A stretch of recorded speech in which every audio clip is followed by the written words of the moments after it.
La fe de los mártires. Cuando Jesús reveló a sus discípulos la suerte de Jerusalén y los acontecimientos de la segunda venida, predijo también lo que habría de experimentar su pueblo desde el momento en que Él sería quitado de en medio de ellos hasta el de su segunda venida en poder y gloria para libertarlos. Desde el Monte de los Olivos vio el Salvador las tempestades que iban a azotar a la Iglesia apostólica y, penetrando aún más en lo porvenir, su ojo vislumbró las fieras y desoladoras tormentas que se desatarían sobre sus discípulos en los tiempos de oscuridad y de persecución que habían de venir. En unas cuantas declaraciones breves, de terrible significado, predijo la medida de aflicción que los gobernantes del mundo impondrían a la Iglesia de Dios. Los discípulos de Cristo habrían de recorrer la misma senda de humillación, escarnio y sufrimientos que a Él le tocaba pisar. La enemistad que contra el Redentor se despertara iba a manifestarse contra todos los que creyesen en su nombre. La historia de la iglesia primitiva atestigua que se cumplieron las palabras del Salvador. Los poderes de la tierra y del infierno se coligaron para atacar a Cristo en la persona de sus discípulos. El paganismo previó que de triunfar el evangelio, sus templos y sus altares serían derribados, y reunió sus fuerzas para destruir el cristianismo. Encendióse el fuego de la persecución. Los cristianos fueron despojados de sus posesiones y expulsados de sus hogares. Todos ellos sufrieron gran combate de aflicciones. Experimentaron vituperios y azotes, y a más de esto, prisiones y cárceles. Muchos sellaron su testimonio con su sangre, nobles y esclavos, ricos y pobres, sabios e ignorantes. Todos eran muertos sin misericordia. Estas persecuciones que empezaron bajo el imperio de Nerón, cerca del tiempo del martirio de San Pablo, continuaron con mayor o menor furia por varios siglos. Los cristianos eran inculpados calumniosamente de los más espantosos crímenes y eran señalados como la causa de las mayores calamidades, hambres, pestes y terremotos. Como eran objeto de los odios y sospechas del pueblo, no faltaban los delatores que por vil interés estaban listos para vender a los inocentes. Se les condenaba como rebeldes contra el imperio, enemigos de la religión y azotes de la sociedad. Muchos eran arrojados a las fieras o quemados vivos en los anfiteatros. Algunos eran crucificados, a otros los cubrían con pieles de animales salvajes y los echaban a la arena para ser despedazados por los perros. Estos suplicios constituían a menudo la principal diversión en las fiestas populares. Grandes muchedumbres solían reunirse para gozar de semejantes espectáculos y saludaban la agonía de los moribundos con risotadas y aplausos. Doquiera fuesen los discípulos de Cristo en busca de refugio, se les perseguía como a animales de rapiña. Se vieron pues obligados a buscar escondite en lugares desolados y solitarios. Anduvieron destituidos, afligidos, maltratados, de los cuales el mundo no era digno, andando descaminados por los desiertos y por las montañas y en las cuevas y en las cavernas de la tierra. Las catacumbas ofrecieron refugio a millares de cristianos. Debajo de los cerros, en las afueras de la ciudad de Roma, se habían cavado a través de tierra y piedra largas galerías subterráneas, cuya oscura e intrincada red se extendía leguas más allá de los muros de la ciudad. En estos retiros, los discípulos de Cristo sepultaban a sus muertos y hallaban hogar cuando se sospechaba de ellos y se los proscribía. Cuando el dispensador de la vida despierte a los que pelearon la buena batalla, muchos mártires de la fe de Cristo se levantarán de entre aquellas cavernas tenebrosas. En las persecuciones más encarnizadas, estos testigos de Jesús conservaron su fe sin mancha. A pesar de verse privados de toda comodidad y aún de la luz del sol mientras moraban en el oscuro pero benigno seno de la tierra, no profirieron quejas.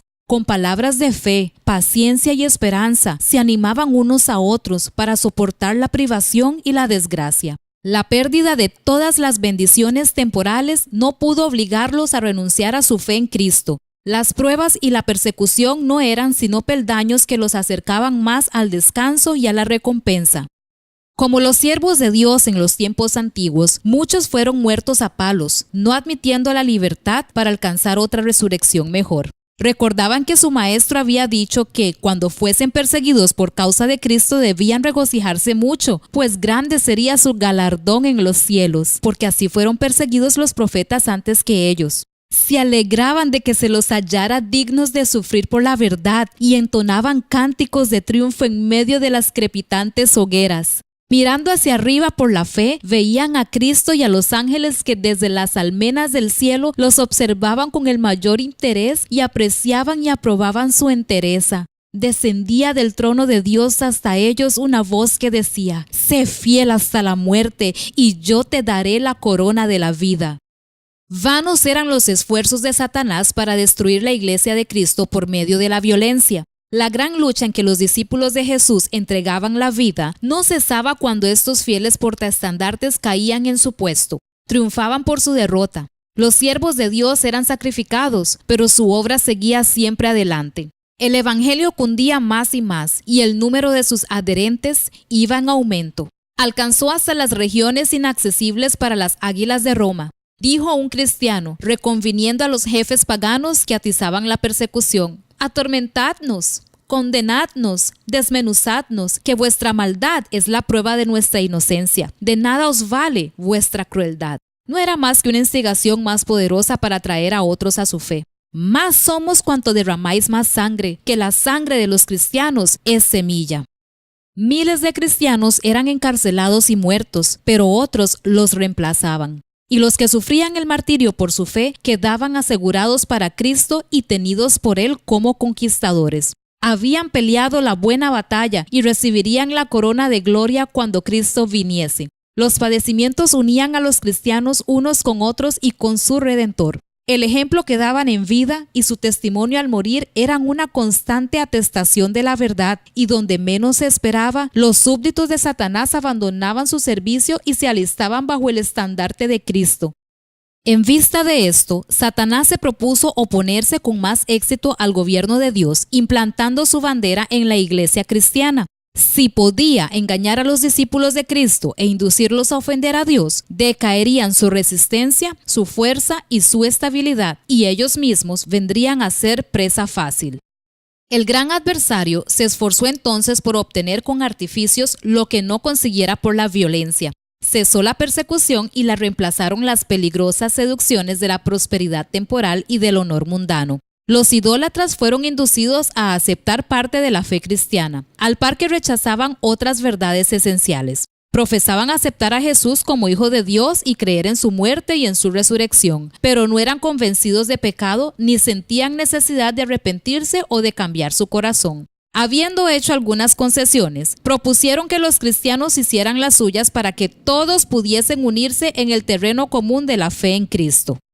La iglesia se vio entonces en gravísimo peligro, y en comparación con él, la cárcel, las torturas, el fuego y la espada eran bendiciones. Algunos cristianos permanecieron firmes, declarando que no podían transigir. Otros se declararon dispuestos a ceder o a modificar en algunos puntos su confesión de fe y a unirse con los que habían aceptado parte del cristianismo, insistiendo en que ello podría llevarlos a una conversión completa. Fue un tiempo de profunda angustia para los verdaderos discípulos de Cristo. Bajo el manto de un cristianismo falso, Satanás se introducía en la iglesia para corromper la fe de los creyentes y apartarlos de la palabra de verdad.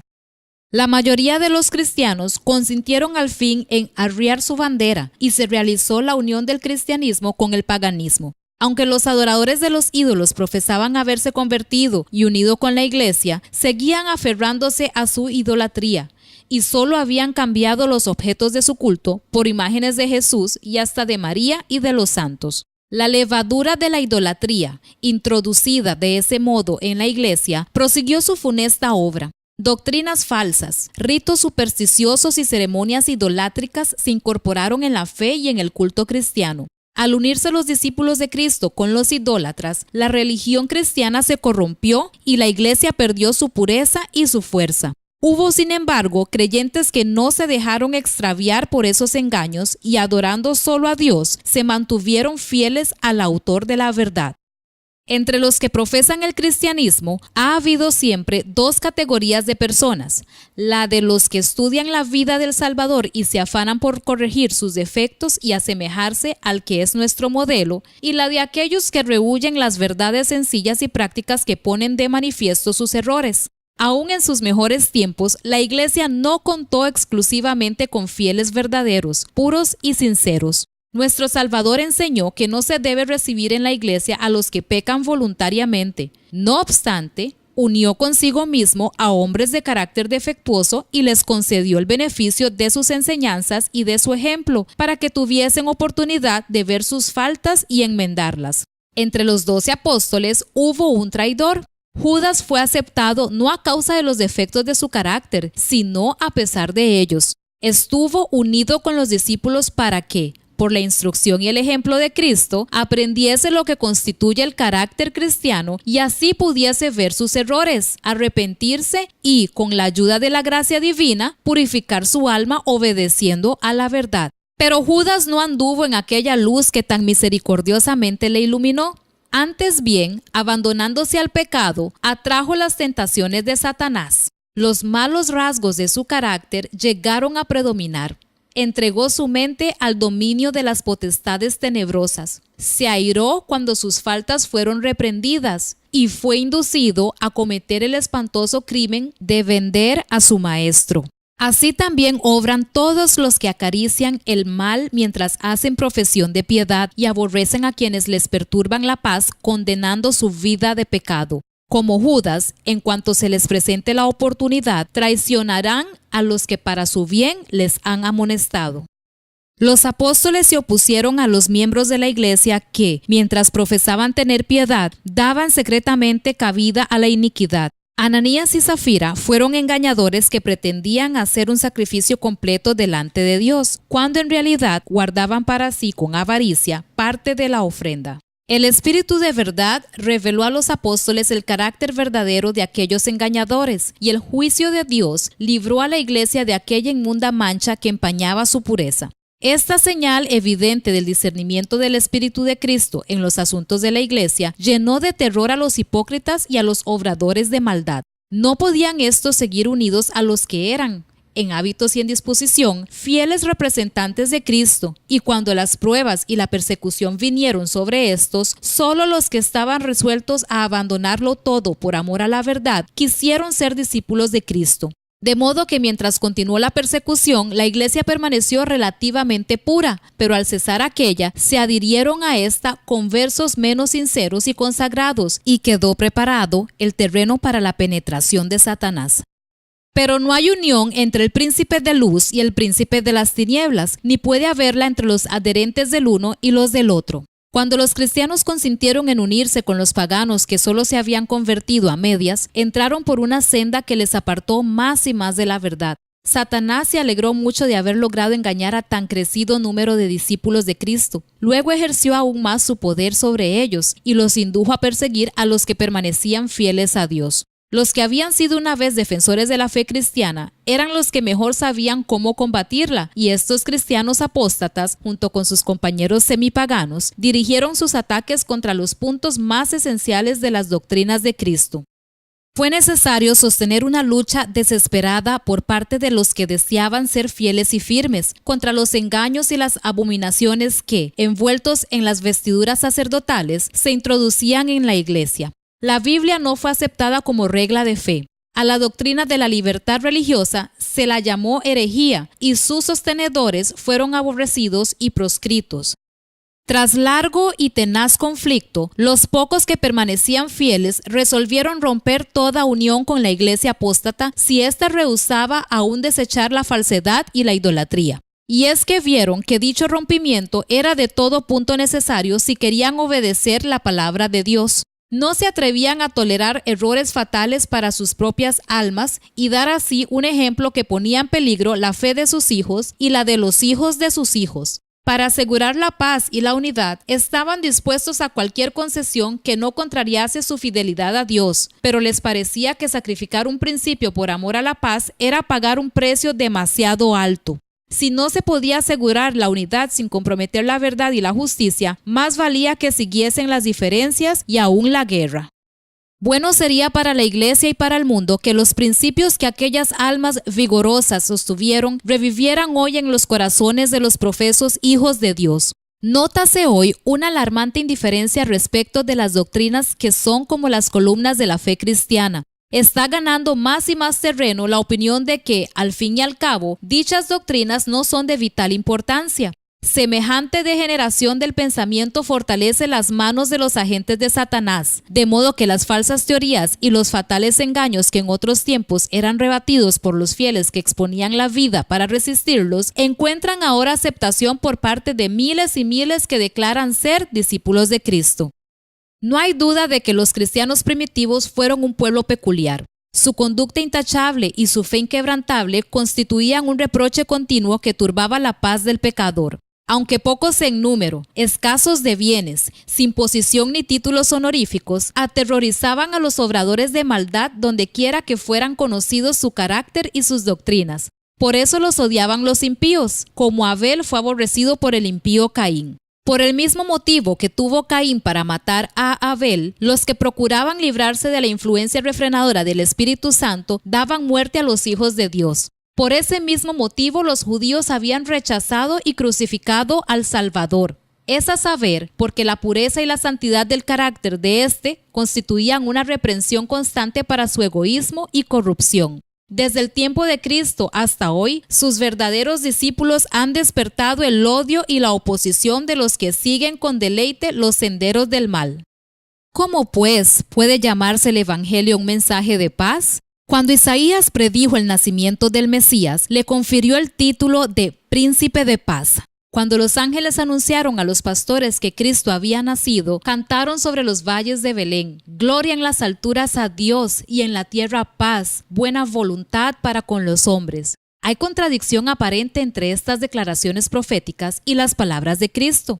No vine a traer paz, sino espada. Pero si se las entiende correctamente, se nota armonía perfecta entre ellas. El Evangelio es un mensaje de paz. El cristianismo es un sistema que, de ser recibido y practicado, derramaría paz, armonía y dicha por toda la tierra. La religión de Cristo unirá en estrecha fraternidad a todos los que acepten sus enseñanzas. La misión de Jesús consistió en reconciliar a los hombres con Dios y así a unos con otros. Pero el mundo en su mayoría se halla bajo el dominio de Satanás, el enemigo más encarnizado de Cristo. El Evangelio presenta a los hombres principios de vida que contrastan por completo con sus hábitos y deseos, y por esto se rebelan contra él. Aborrecen la pureza que pone de manifiesto y condena sus pecados, y persiguen y dan muerte a quienes los instan a reconocer sus sagrados y justos requerimientos. Por esto, es decir, por los odios y disensiones que despiertan las verdades que trae consigo, el Evangelio se llama una espada.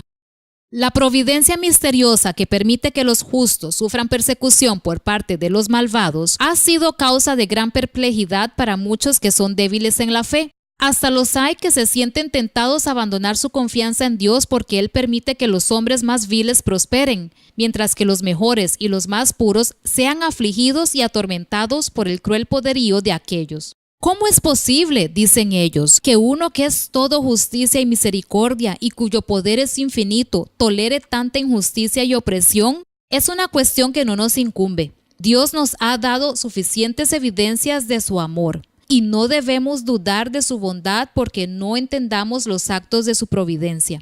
Previendo las dudas que asaltarían a sus discípulos en días de pruebas y oscuridad, el Salvador les dijo: acordaos de la palabra que yo os he dicho, no es el siervo mayor que su Señor.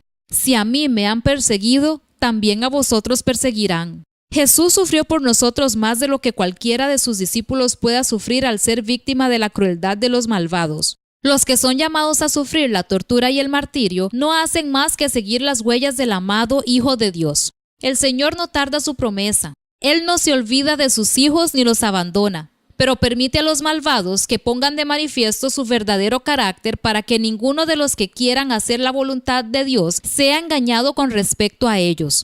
Además, los rectos pasan por el horno de la aflicción para ser purificados y para que por su ejemplo otros queden convencidos de que la fe y la santidad son realidades y finalmente para que su conducta intachable condene a los impíos y a los incrédulos. Dios permite que los malvados prosperen y manifiesten su enemistad contra Él, para que cuando hayan llenado la medida de su iniquidad, todos puedan ver la justicia y la misericordia de Dios en la completa destrucción de aquellos.